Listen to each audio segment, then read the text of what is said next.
Assalamualaikum warahmatullahi wabarakatuh. Selamat datang pada perkuliahan daring dari mata kuliah Tata Kelola Teknologi Informasi. Jadi pada materi kali ini kita akan membahas setidaknya ada 3 pokok bahasan. Pokok bahasan yang pertama itu adalah tentang pembahasan maturity model atau model maturitas yang bisa digunakan oleh suatu organisasi untuk mengukur tingkat keselarasan dari strategi bisnis dengan strategi TI. Yang kedua adalah rasionalisasi penciptaan nilai bisnis melalui investasi teknologi informasi. Dan yang ketiga, kita akan membahas tentang komponen di dalam tata kelola teknologi informasi, yaitu manajemen risiko. Yang mana manajemen risiko ini merupakan dua dari elemen-elemen penting di dalam tata kelola teknologi informasi selain keselarasan strategi. Oke, silakan mengikuti, semoga bermanfaat. Oke, jadi untuk pembahasan yang pertama di sini kita akan mencoba untuk melihat apa yang dimaksud atau apa yang disebut dengan maturity model ya. Jadi maturity model itu digunakan untuk apa? Terus bagaimana pola penilaian menggunakan suatu maturity model itu akan kita bahas pada pertemuan kali ini. Nah, untuk poin yang pertama di sini maturity model itu digunakan untuk apa sih? Maturity model di sini itu digunakan untuk mengukur kualitas keselarasan antara strategi bisnis atau corporate strategi dengan IT strategi atau strategi TI yang dimiliki oleh suatu organisasi. Sehingga di sini harapannya adalah dengan menggunakan maturity model, maka organisasi akan bisa menilai suatu keselarasan dari strategi. Kenapa kok diharuskan untuk menilai? Karena dengan kegiatan penilaian, maka organisasi akan bisa mengkuantifikasi pelaksanaan alignment yang ada di dalam organisasinya. Jadi ketika sudah bisa dikuantifikasi, maka setidaknya di sini harapannya itu adalah organisasi akan bisa mengelola kegiatan-kegiatan keselarasan ke depannya. Ya, jadi kalau di dalam konsep manajemen itu pertama kalau misalkan kita melihat suatu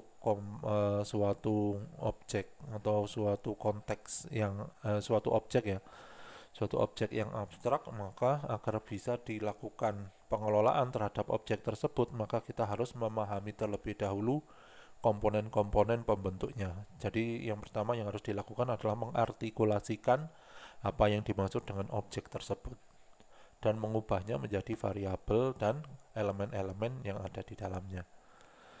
Memahami elemen-elemen yang di dalam suatu objek tersebut. Ketika objek tersebut sudah dipahami, sudah bisa diartikulasikan dengan jelas, maka selanjutnya akan coba untuk dilakukan penilaian. Penilaian tentunya dengan menggunakan penilaian kuantitatif. Ketika sudah dilakukan penilaian secara kuantitatif, berarti kita bisa menghitung seberapa tingkat pencapaian dari suatu objek tersebut. Baru setelah itu dilakukan, selanjutnya akan dilanjutkan dengan bagaimana cara untuk mengelolanya. Jadi urutannya seperti itu. Mengartikulasikan terlebih dahulu, mengkuantifikasikan atau menilai, dan yang terakhir adalah memanage. Tidak akan bisa sesuatu itu bisa dimanage tanpa dikuantifikasikan atau dinilai terlebih dahulu. Nah, itu konsep paling utama di dalam kegiatan manajemen. Oke, itu terkait dengan maturity model. Nah, maturity model ini sendiri merupakan alat yang bisa digunakan untuk mengukur atau menilai kualitas keselarasan strategi yang terjadi di dalam organisasi. Nah, bagaimana cara mengukurnya? Di dalam maturity model di sini bisa dilakukan dengan mengukur kemampuan organisasi mulai dari tingkat yang paling rendah sampai tingkat yang paling tinggi. Nah, tingkat yang paling rendah itu ada di tingkat 0 atau non-existent hingga tingkat yang paling tinggi yaitu tingkat 5 yang merepresentasikan bahwa keselarasan itu sudah teroptimisasi. Ya, jadi tingkat 0 itu adalah keselarasan itu tidak ada di dalam organisasi, sampai tingkat 5 yaitu keselarasan strategi itu telah teroptimisasi. Telah teroptimalisasi ya, kalau bahasa Indonesianya ya. Oke, pada poin yang ketiga di sini adalah maturity model itu akan bisa digunakan oleh organisasi untuk mempermudah organisasi tersebut di dalam memahami kondisi saat ini dan kondisi yang diharapkan terkait dengan keselarasan strategi tentunya ya. Jadi menggunakan maturity model ini, organisasi akan dapat memahami keadaan masa kini atau keadaan sekarang dari penyelarasan atau inisiatif penyelarasan strategi yang dilakukan. Dan ketika organisasi sudah mengetahui kondisi saat ini, maka organisasi akan memiliki bayangan mereka itu akan mencapai apa ke depannya, atau mereka itu akan melakukan apa, atau apa yang diharapkan oleh organisasi ke depannya ketika suatu strategi atau strategi itu diselaraskan. Nah, itu ya. Jadi maturity model ini mempermudah suatu organisasi untuk mengetahui keadaan mereka saat ini, sehingga mereka bisa mendapatkan kondisi mereka itu seperti apa. Ketika mereka mengetahui kondisi mereka, maka mereka akan bisa merumuskan apa yang ingin mereka capai ke depannya. Nah, itu salah satu tujuan dari maturity model. Selain digunakan untuk mempermudah organisasi untuk mengetahui kondisi saat ini dan kondisi kedepannya atau kondisi as is serta kondisi to be, maka maturity model juga bisa digunakan untuk atau sebagai suatu pedoman bagi organisasi untuk mengetahui posisi organisasi di dalam memenuhi suatu standar tertentu. Ya, di dalam memenuhi suatu standar tertentu, tentunya suatu standar yang mengacu pada kerangka-kerangka kerja tertentu. Kalau misalkan di dalam suatu tata kelola, kerangka kerjanya kita menggunakan Jobit. Berarti di sini Jobit itu akan digunakan sebagai suatu standar untuk mengukur apakah alignment strategi yang terjadi di dalam organisasi itu sudah memenuhi tingkat 0 atau non-existent, atau dia itu sudah berada pada tingkat 5, yaitu tingkat yang teroptimalisasi. Kenapa kok harus ada standarisasi? Karena dengan menggunakan standarisasi, maka organisasi akan bisa melakukan benchmark terhadap standar-standar, terhadap kondisi dari organisasi saat ini dengan kondisi-kondisi organisasi atau kondisi dari saingan organisasi tersebut, sehingga organisasi tersebut bisa mengetahui akan kemana mereka akan berjalan, akan ke arah mana mereka akan menentukan strategi ke depannya. Nah, bagaimana caranya maturity model ini bisa memberikan suatu insight bahwa suatu organisasi itu sedang berada di posisi saat ini dan ke arah mana organisasi akan melakukan kegiatannya di masa mendatang, maka maturity model ini akan memberikan suatu bentuk kesenjangan. Apa yang dimaksud dengan kesenjangan atau gap? Kesenjangan itu adalah perbandingan antara kondisi as is dan kondisi to be dari hasil penilaian dengan menggunakan maturity model. Yang mana kesenjangan ini akan dapat dijadikan sebagai suatu pedoman di dalam organisasi untuk merumuskan strategi baru yang kira-kira bisa lebih sesuai untuk mencapai tingkatan yang diharapkan. Nah, oke, jadi itu sekilas tentang maturity model. Nah, untuk perkembangannya sendiri, maturity model itu dirumuskan dari 3 referensi ya. Jadi kita mempelajari maturity model ini berdasarkan 3 referensi. Yang pertama adalah model milik atau maturity model yang diusulkan oleh Luhmann pada tahun 1993, yang mana maturity model ini memiliki 5 tingkatan ya. 5 tingkatan itu maksudnya adalah tingkat 0 yaitu non-existent sampai tingkat 5 yaitu optimized, seperti itu ya. Terus yang kedua adalah maturity model menurut Davy pada tahun 2002. Jadi pada maturity model dengan style Davy ini didapatkan setidaknya ada 4 tingkat pengukuran tentang keselarasan strategi. Dan yang terakhir adalah maturity model berdasarkan dari ITGI, IT Governance Institute, yaitu maturity model 5 tingkat yang ada di dalam suatu kerangka kerja COBIT. COBIT kepanjangannya adalah Control Objective for IT and Related Technology. Baik, untuk selanjutnya kita akan membahas tentang strategic alignment maturity level berdasarkan Luhmann. Nah, menurut Luhmann di sini maturity model menurut Luhmann itu terdiri dari 5 tingkat maturitas, yaitu mulai dari level 1, yaitu karakteristik level 1 ini ya. Karakteristik level 1 ini sampai maturity model dengan level atau tingkatan yang kelima, itu yang paling tinggi dengan karakteristik tertentu. Nah, 5 tingkat maturitas ini dibagi menjadi 6 kriteria ya. Jadi ada 6 kriteria di sini. Pada slide ini hanya disebutkan 3 kriteria, akan disebutkan lagi 3 kriteria pada slide berikutnya. Tetapi 6 kriteria yang ada di dalam maturity model Luhmann itu terdiri dari yang pertama adalah communication, yang kedua adalah kompetensi atau value measurement, yang ketiga adalah governance, yang keempat adalah partnership, yang kelima adalah scope, dan yang keenam adalah arsitektur. Serta skills ya, serta skills. Nah, 4 kriteria ini 6 kriteria atau 7 kriteria ini dibagi menjadi beberapa atribut, yang mana tiap-tiap atribut itu merepresentasikan pengukuran-pengukuran yang harus dilakukan oleh organisasi untuk bisa mencapai level karakteristik atau karakteristik level atau tingkat tertentu berdasarkan kriterianya. Jadi kalau misalkan organisasi ingin melihat apakah kriteria komunikasi di dalam suatu organisasi itu sudah bisa mencapai level 1 atau sudah bisa mencapai level 2 sampai level 5, maka organisasi harus melihat terlebih dahulu understanding of business by IT.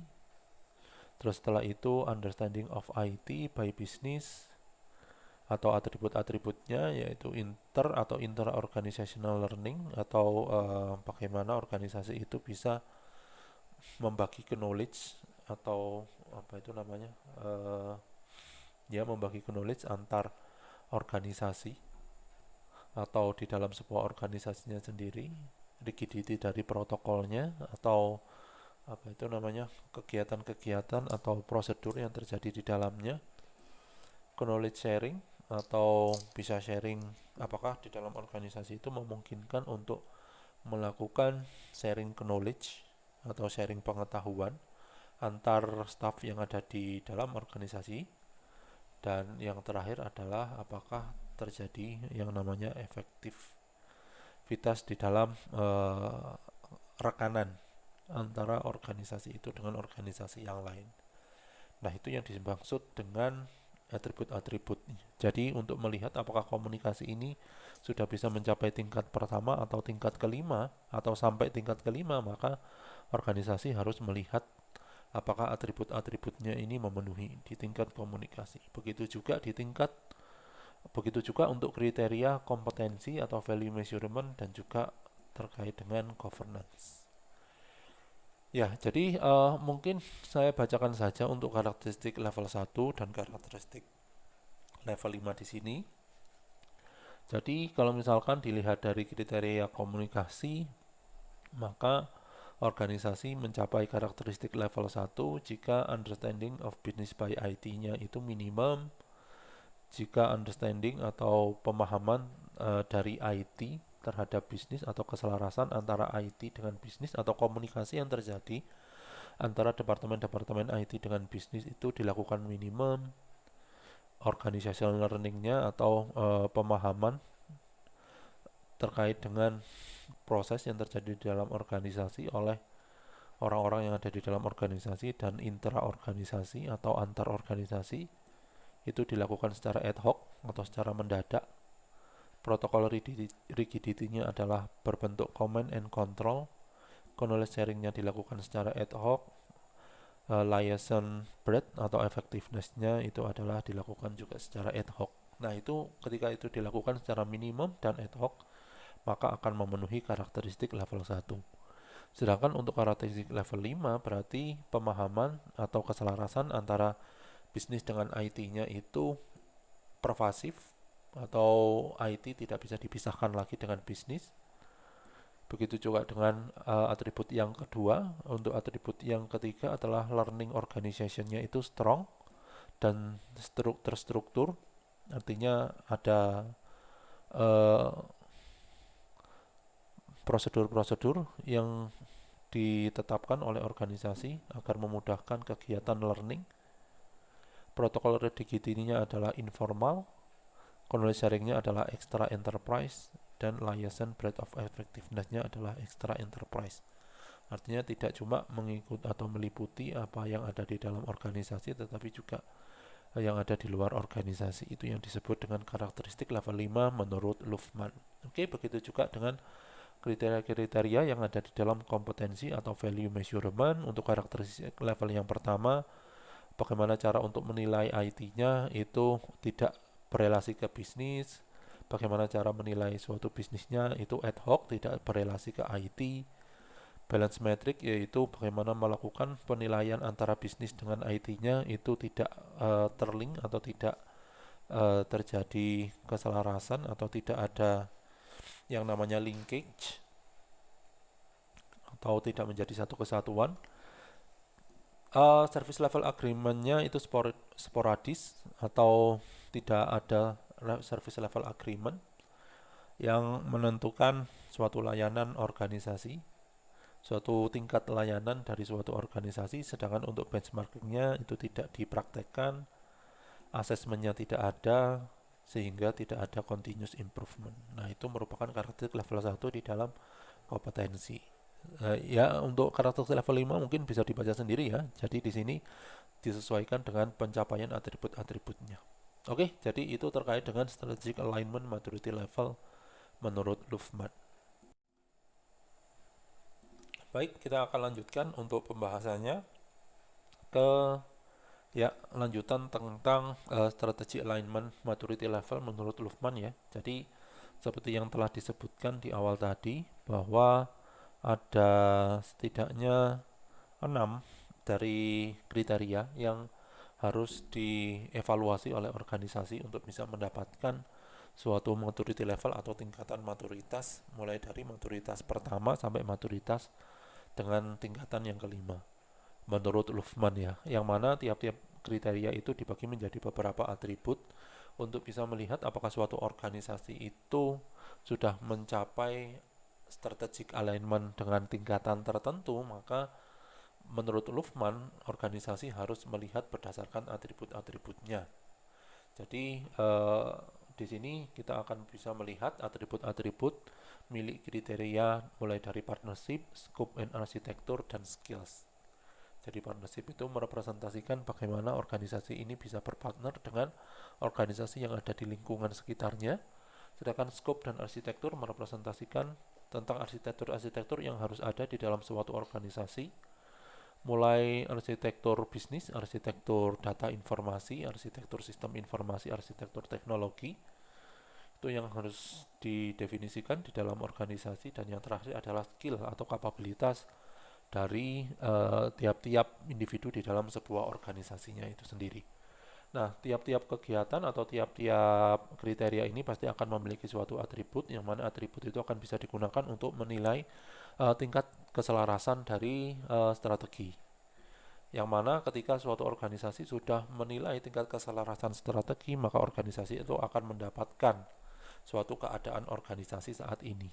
Ya, sehingga ketika organisasi sudah mendapatkan organisasi atau keadaan saat ini, maka organisasi akan bisa menentukan kira-kira langkah kedepannya akan seperti apa.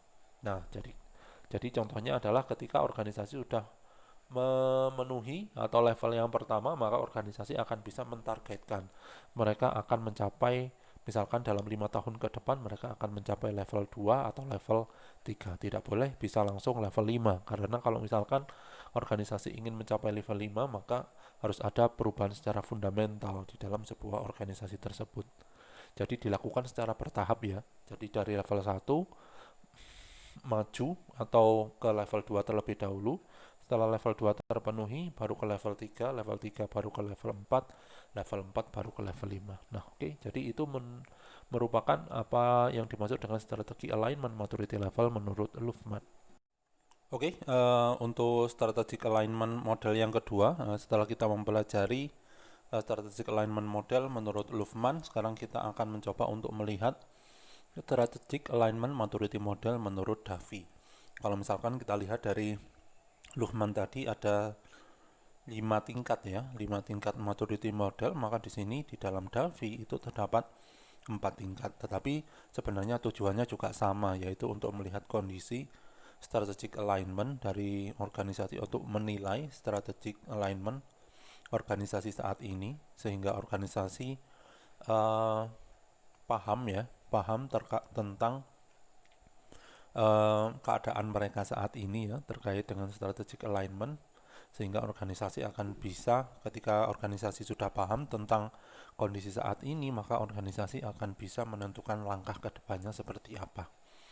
Nah, di sini menurut Davy, maturity model itu dibagi menjadi 4.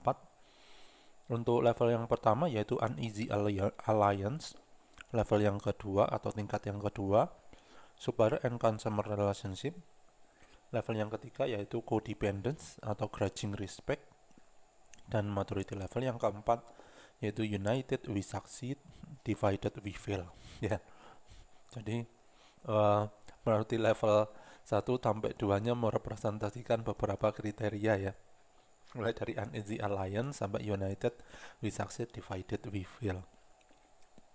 Oke, jadi di dalam level yang pertama atau tingkat yang pertama yaitu uneasy alliance, pada tingkatan ini tidak terdapat atau terjadi disconnect, terjadi pemisahan ya, antara belum terjadi keterkaitan antara eksekutif yang concernnya itu di bidang teknologi dengan bagian-bagian yang lainnya atau manajemen yang lain. Jadi belum ada yang namanya suatu keterkaitan antara eksekutif yang mengurusi kegiatan atau mengurusi hal teknis, yaitu hal teknis dalam bidang teknologi, dengan bidang-bidang yang lain. Sehingga di sini diterjemahkan oleh Davy, yaitu IT itu akan merespon terhadap kebutuhan bisnis tanpa mereka itu mengetahui bagaimana teknologi itu bisa berkontribusi terhadap pencapaian tujuan bisnis atau pencapaian value atau manfaat. Sehingga di sini IT itu dipandang oleh bisnis sebagai suatu cost. Ya, suatu cost artinya suatu biaya yang harus dikeluarkan. Di sini juga diterjemahkan bahwa tiap-tiap unit bisnis itu memiliki sedikit sekali pemahaman bahwa yang namanya suatu teknologi itu akan bisa memberikan competitive advantage bagi sebuah organisasi. Ya, tidak ada yang namanya akuntabilitas ketika suatu proyek IT itu dikerjakan. Apakah organisasi bisa melihat kesuksesan maupun ketidaksuksesan dari pengerjaan suatu proyek. Nah, itu yang ada di dalam karakteristik uneasy alliance, yang mana karakteristik itu akan bisa kita bagi menjadi atribut-atribut seperti yang sudah kita jelaskan atau yang sudah kita diskusikan di maturity model milik Luhmann. Ya, jadi deskripsi-deskripsi ini akan bisa kita jadikan sebagai atribut yang bisa kita gunakan untuk menentukan. Yang pertama, IT respond to business demand with little understanding how technology can contribute to value. Itu bisa jadi atribut yang pertama. IT dipandang sebagai sesuatu untuk yang digunakan untuk mengefisiensikan yang namanya proses yang terjadi. Business unit memiliki sedikit sekali pemahaman bahwa suatu teknologi itu bisa memberikan suatu value. IT atau proyek-proyek IT itu biasanya tidak diperhatikan kesuksesan maupun kegagalan. Nah, itu bisa jadi sebuah atribut-atribut yang bisa menentukan bahwa organisasi masuk ke dalam maturity dengan tingkatan yang pertama, yaitu uneasy alliance. Untuk level yang kedua atau tingkat yang kedua, yaitu supplier dan customer relationship, di sini berarti eh, organisasi memandang IT itu sebagai supplier, sedangkan bidang-bidang yang lain yang ada di dalam organisasi memandang mereka sendiri itu sebagai consumer yang harus dilayani oleh supplier atau IT. Jadi di sini ada beberapa karakteristik untuk tingkat yang kedua, yaitu supplier atau consumer relationship, maaf. Yang pertama itu adalah IT memiliki suatu rencana strategis, yang mana rencana strategis itu dibangun untuk bisa merespon terhadap kebutuhan-kebutuhan yang namanya bisnis atau yang ada di dalam suatu corporate strategi. Yang kedua di sini adalah IT dipandang sebagai cost center, yang artinya adalah sedikit sekali apresiasi terhadap nilai yang bisa diberikan oleh IT. Yang mana IT itu tidak dipandang bisa berkontribusi terhadap kesuksesan korporasi atau kesuksesan dari organisasi.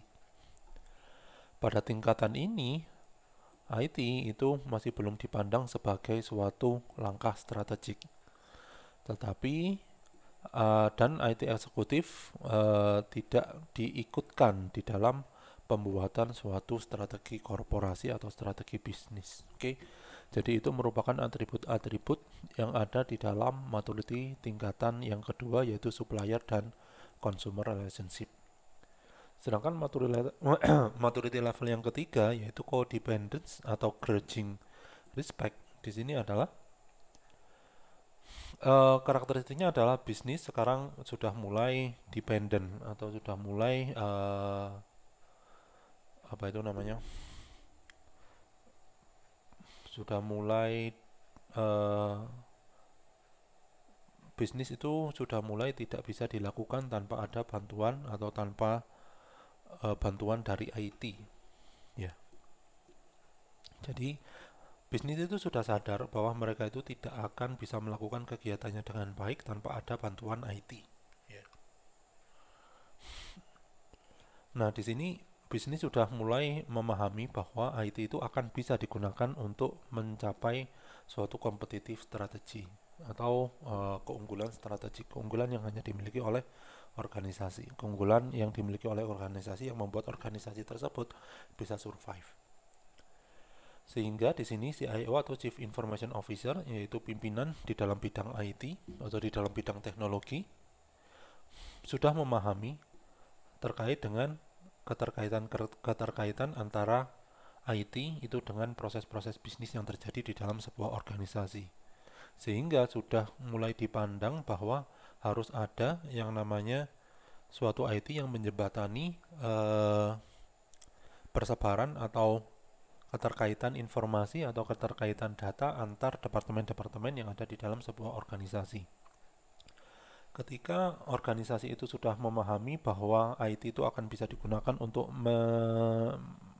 menyatukan ya, menghubungkan antara departemen yang ada di dalam organisasi, dan organisasi sudah paham bahwa proses bisnis di dalam sebuah organisasi itu ternyata bisa dibantu dengan IT, yang mana proses bisnis itu menghubungkan antar departemen, maka organisasi sudah mulai memahami pentingnya aplikasi-aplikasi yang bisa menghubungkan data dan informasi antar departemen seperti ERP, CRM, dan sebagainya.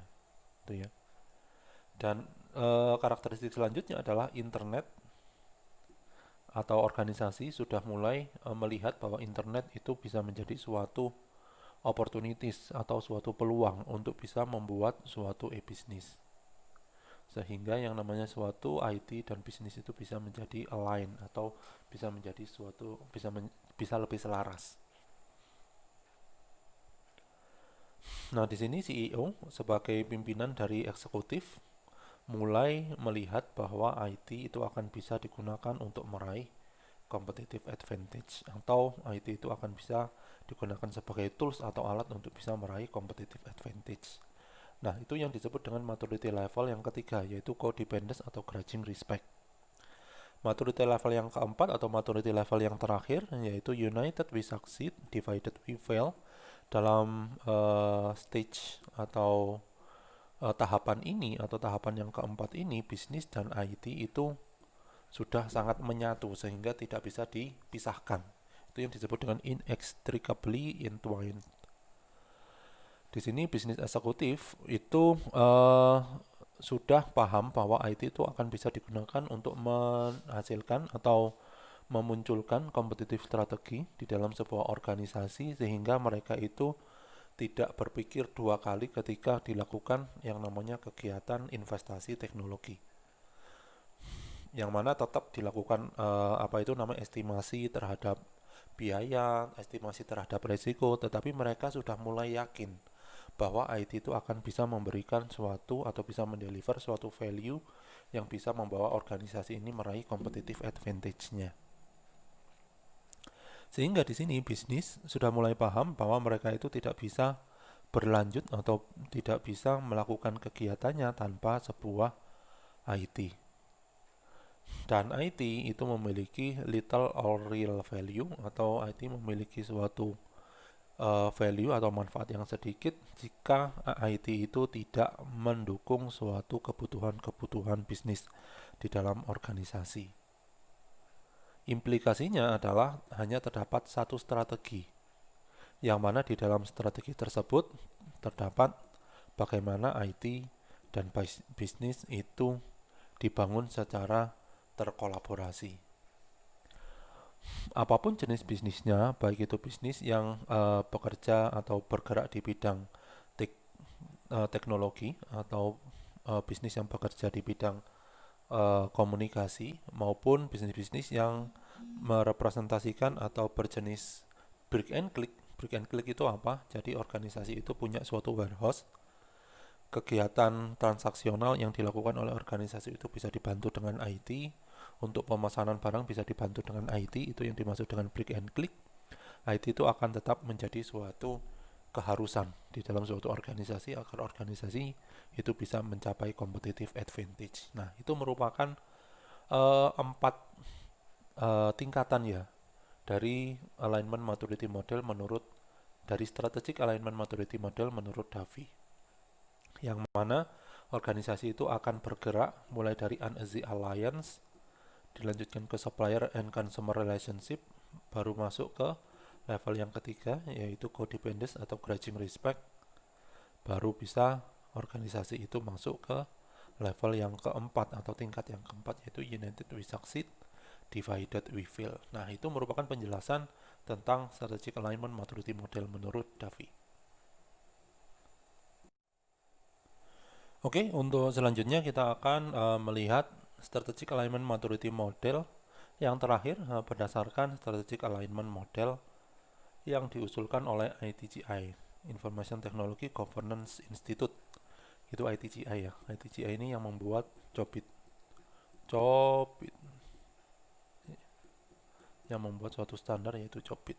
Nah, menurut ITGI ini, maka organisasi akan bisa dibagi maturity modelnya itu ke dalam 5 tingkatan. Yang pertama adalah non-existent, sampai yang terakhir yaitu optimized. Apa yang dimaksud dengan non-existent? Non-existent itu artinya adalah langkah-langkah perencanaan suatu strategi IT itu belum dilaksanakan di dalam organisasi karena manajemen sendiri belum melihat bahwa IT itu akan bisa memberikan suatu value bagi sebuah organisasi. Nah, itu ya yang dimaksud dengan non-existent. Jadi mereka belum melihat bahwa IT strategic planning atau perencanaan strategi teknologi informasi atau sistem informasi itu ternyata memang dibutuhkan bagi organisasi sebagai acuan di dalam organisasi untuk membuat suatu kapabilitas IT. Mereka belum sadar bahwa ternyata organisasi membutuhkan, selain membutuhkan corporate strategi, maka organisasi juga membutuhkan IT strategic planning. Oleh karena itu, organisasi yang seperti ini bisa disebut sebagai organisasi yang memiliki tingkatan alignment, maturity alignment yang dinilai 0, yaitu non-existent. Yang kedua yaitu initial atau ad hoc. Apa yang dimaksud dengan initial atau ad hoc? Di dalam maturity model, initial atau ad hoc berarti organisasi uh, sudah mulai melihat bahwa IT strategic planning itu sudah mulai dikenal oleh manajemen, ya, manajemen IT, tetapi tidak ada langkah-langkah secara terstruktur untuk membuat suatu IT strategic planning ini. Sehingga implikasinya adalah IT strategic plan atau dokumen perencanaan strategi IT ini itu akan dibuat secara terburu-buru atau dibuat jika ada kebutuhan. Misalkan ada audit, baru dibuat yang namanya IT strategic plan. Nah, biasanya seperti itu ya. Sehingga implikasinya apa? Implikasinya adalah IT strategic plan itu tidak merepresentasikan suatu kebutuhan bisnis. Hanya ada karena ya itu tadi, karena memang dibutuhkan secara mendadak. Nah, ya di sini ada kalimat atau kata kunci yaitu sporadik atau inkonsisten. Nah, IT strategic planning itu biasanya di tingkatan yang pertama ini itu didiskusikan atau dibahas pada saat meeting atau IT management meeting. Tetapi tidak dibahas pada saat business management meeting. Karena apa? Ya karena itu tadi, manajemen belum melihat bahwa IT ini bisa memberikan suatu value atau IT strategic plan itu merupakan hal yang penting di dalam organisasi untuk memunculkan kapabilitas IT sehingga bisa mendorong munculnya competitive advantage. Sehingga di sini bisa disebut bahwa keselarasan antara bisnis, antara aplikasi, dan antara teknologi itu dilakukan secara reaktif melalui yang namanya vendor. Jadi vendor itu menyarankan bahwa harus ada yang namanya suatu keselarasan antara strategi bisnis dengan strategi IT tanpa adanya pemahaman bahwa keselarasan itu harus dilaksanakan secara internal.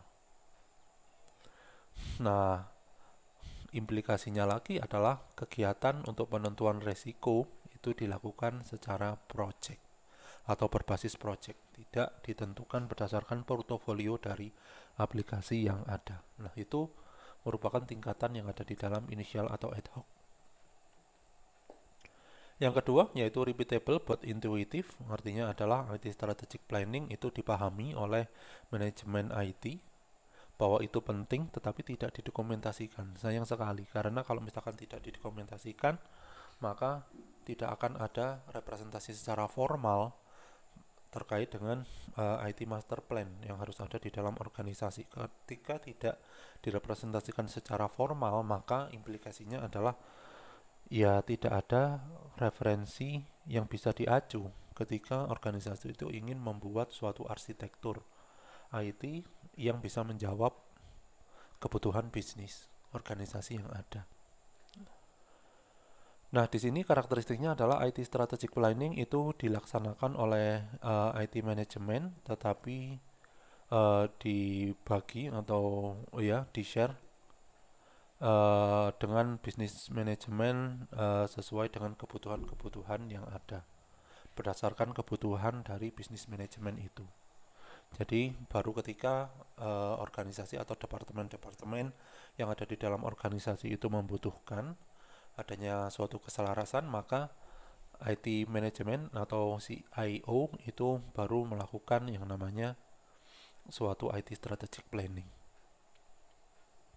Nah, kegiatan untuk mengupdate IT strategic plan itu hanya dilakukan sebagai suatu respon terhadap kebutuhan dari pihak manajemen, sehingga tidak ada kegiatan-kegiatan yang secara proaktif melakukan perbaikan dari IT master plan yang sudah dibuat. Ya.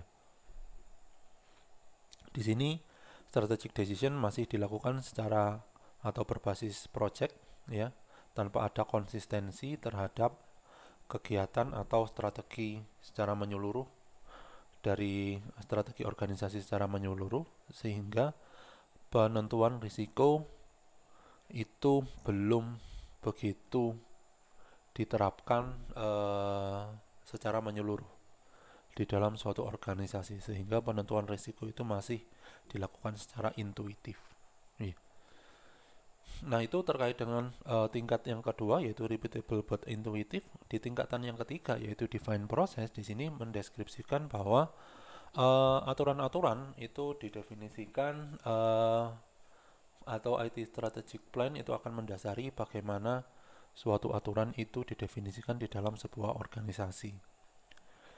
Di sini IT strategic plan itu sudah dilakukan secara terstruktur, ya, memiliki suatu pendekatan secara terstruktur, dilakukan, direncanakan, diimplementasikan, dievaluasi.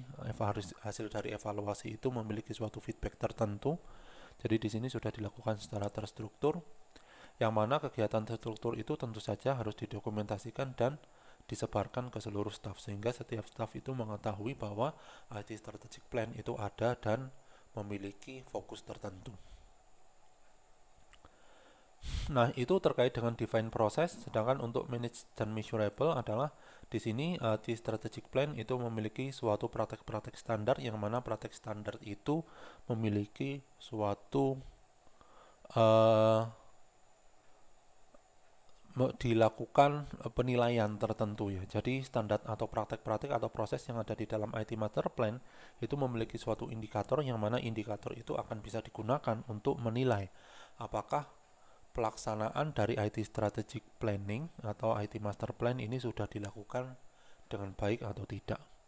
Siapa yang bertanggung jawab, tanggung jawabnya apa, melaksanakan apa, bagaimana cara untuk melaksanakan tanggung jawab ini, bagaimana untuk bisa meraih suatu tujuan dan sasaran yang sudah dideskripsikan di dalam IT Strategic Plan.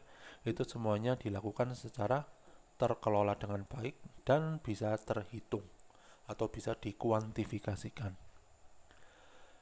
Sedangkan untuk karakteristik yang kelima di sini adalah IT strategic planning itu sudah didokumentasikan, dan langkah-langkah yang ada di dalam penyusunan maupun pelaksanaan maupun evaluasi dan perbaikan itu merupakan suatu living process. Artinya dokumen tersebut akan selalu diupdate sesuai dengan perubahan yang terjadi di dalam sebuah organisasi. Nah, jadi itu menurut ITGI atau dari Jobit, kita bisa menyimpulkan bahwa berdasarkan ITGI membagi Strategic Alignment Maturity Model itu menjadi 6 tingkatan, dimulai dari level yang ke-0 yaitu non-existent dengan karakteristik yang tadi sudah kita diskusikan secara bersama-sama, sampai ke tingkatan yang kelima yaitu optimize, yang mana kegiatan untuk pembuatan strategi IT itu merupakan langkah-langkah yang didefinisikan di sini sebagai living process atau kegiatan yang dilakukan secara berkesinambungan yang berkelanjutan. Update dari suatu IT master plan itu akan dilakukan sesuai dengan perubahan kondisi yang terjadi di dalam organisasi. Oke, itu merupakan strategic alignment maturity model menurut ITGI. Oke, sekarang kita lanjutkan ke pembahasan tentang generic maturity model berdasarkan framework Jobit. Nah, berdasarkan penelitian dari Jobit dari ITGI pada bukunya Van Grimbergen, di sini didefinisikan atau ITGI itu melakukan penelitian untuk melihat bagaimana kondisi saat ini dari organisasi-organisasi yang ada di Amerika, yang mana organisasi tersebut menggunakan IT untuk mendukung kebutuhan bisnisnya. Ketika dilihat keselarasan antara bisnis dengan IT, ITGI dapat menyimpulkan bahwa hasil dari penelitiannya itu direpresentasikan dalam bentuk diagram seperti yang sudah terlihat pada gambar. Nah, diagram ini merepresentasikan apa sih? Ternyata menurut ITGI berdasarkan penelitiannya tadi, bahwa organisasi-organisasi yang menggunakan IT untuk mendukung kebutuhan bisnis itu ternyata rata-rata itu sampai di level atau tingkat kematangan yang kedua, yaitu repeatable. Yang mana proses di dalam menentukan maturitas atau di dalam menentukan alignment antara strategi organisasi dengan strategi TI itu dilakukan secara terstruktur. Artinya adalah dari terstruktur adalah kegiatannya itu dilakukan dengan melakukan perencanaan dulu, perencanaan terlebih dahulu. Baru setelah perencanaan dilakukan, selanjutnya dilaksanakan implementasi, baru setelah implementasi ada evaluasi, baru setelah evaluasi ada feedback. yang diberikan untuk memperbaiki input, proses maupun output yang terjadi di dalam penyelarasan strategi bisnis dengan strategi IT. Oke, jadi di sini Bapak disimpulkan bahwa current status of the organization atau organisasi itu sedang berada di mana pada saat ini itu ternyata pada level 2. Sedangkan ITGI menentukan bahwa berdasarkan International Standard Guideline serta best practice di dalam suatu industri, ternyata itu ada di level yang ketiga, yaitu define. Yang artinya proses untuk menentukan keselarasan strategi, bisnis dan IT itu telah terdokumentasikan dan dikomunikasikan ke seluruh stakeholder atau ke seluruh staff yang ada di dalam sebuah organisasi. Oleh karena itu, ITGI menyimpulkan bahwa organisasi-organisasi yang ada itu diharuskan untuk berpindah atau melakukan perbaikan, sehingga tingkat maturitasnya itu bisa meningkat dari level 2 menjadi level yang ketiga, atau dari repeatable menjadi level define. Harapannya adalah organisasi atau strategi improvement yang terjadi di dalam organisasi itu bisa mencapai level yang keempat. Itu harapan terbaik dari organisasi tersebut. Jadi di sini untuk to be yang minimal atau keadaan atau kondisi kedepannya, organisasi itu diharapkan untuk meraih level yang ketiga, yaitu level define. Tetapi harapan terbaiknya adalah organisasi-organisasi bisa mencapai level yang keempat, atau kegiatan penyelarasan antara strategi bisnis dan strategi IT itu memiliki tingkat manage. Nah, itu merupakan penelitian yang sudah dilakukan oleh Cobit. Jadi di sini kalau misalkan kita ingin melihat suatu organisasi, ternyata organisasi tersebut memiliki level 1 atau inisial, maka harapannya adalah organisasi tersebut harus bisa mencapai level 2 terlebih dahulu. Baru setelah level 2 dicapai, maka organisasi itu baru bisa mencapai industri standar pada level yang ketiga. Organisasi baru dikatakan bisa melebihi standar yang ada ketika organisasi itu bisa mencapai level yang keempat di dalam keselarasan antara strategi bisnis dengan strategi IT-nya. Oke, jadi ini atau diagram yang sudah terlihat di depan itu merupakan maturity model yang ada di dalam Cobit 4.1 ya. Jadi berdasarkan Cobit 4.1, Cobit 4.1 memiliki setidaknya ada 6 maturity model yang dimulai dari maturity model level 0 sampai maturity model level 5. Oke, jadi di sini rekan-rekan mahasiswa coba untuk mendeskripsikan secara lebih detail apa yang dimaksud dengan diagram atau gambar yang ada di depan ini ya. Jadi apa yang dimaksud dengan maturity model? Di sini bagaimana caranya suatu maturity model atau apa keterkaitannya antara maturity model itu dengan generic maturity model attributes. Generic model attributes, generic maturity model attribute, maaf, ini apa kaitannya dengan Cobit 41, proses kontrol, dan Cobit 41, kontrol objektif. Nah, itu monggo nanti rekan-rekan mahasiswa di sini mendeskripsikan dalam bentuk paragraf yang harus diupload di Google Classroom terkait dengan apa sih terjemahan atau apa sih deskripsi secara singkat dari diagram maturity model yang sudah digambarkan di dalam slide. Nah, untuk tugas yang kedua ya, jadi monggo rekan-rekan mahasiswa nanti mengerjakan selain melihat apa arti dari maturity model, selain itu mahasiswa atau rekan-rekan mahasiswa juga saya harap bisa menerjemahkan diagram yang ada di depan ini ya, yang merepresentasikan proses capability model menurut Cobit 5. Jadi di sini ada perbedaan sedikit dari Cobit 4.1 dan Cobit 5, yang mana di dalam Cobit 4.1 untuk bisa menilai suatu keselarasan antara IT dengan bisnis, maka bisa dinilai dengan menggunakan konsep maturity. Sedangkan di Cobit 5 konsepnya itu adalah menggunakan capability model. Nah, coba diterjemahkan atau dicari berdasarkan referensi-referensi yang ada, tentunya referensi yang baku ya, referensi dari Cobit itu sendiri atau referensi dari buku manajemen dan tata kelola teknologi informasi terkait dengan apa yang disebut dengan capability model, apa yang dimaksud dengan maturity model. serta nanti tolong diterjemahkan diagram yang ada di depan ini maksudnya apa. Oke, jadi itu merupakan tugas dari mahasiswa yang harus dikerjakan. Yang pertama adalah mendeskripsikan apa yang dimaksud dengan maturity model berdasarkan Jobit 41 serta diagram serta menjelaskan apa yang dimaksud dengan diagram maturity model yang sudah ada di slide sebelumnya. Yang kedua adalah mahasiswa di sini diharuskan untuk mendeskripsikan apa yang dimaksud dengan capability model serta menerjemahkan apa yang dimaksud dengan diagram yang ada di dalam proses capability model yang sudah ada di slide. Oke, jadi itu untuk pembahasan di maturity model. Selanjutnya kita akan mencoba untuk melihat bagaimana suatu investasi TI itu bisa mendeliver suatu value terhadap bisnis.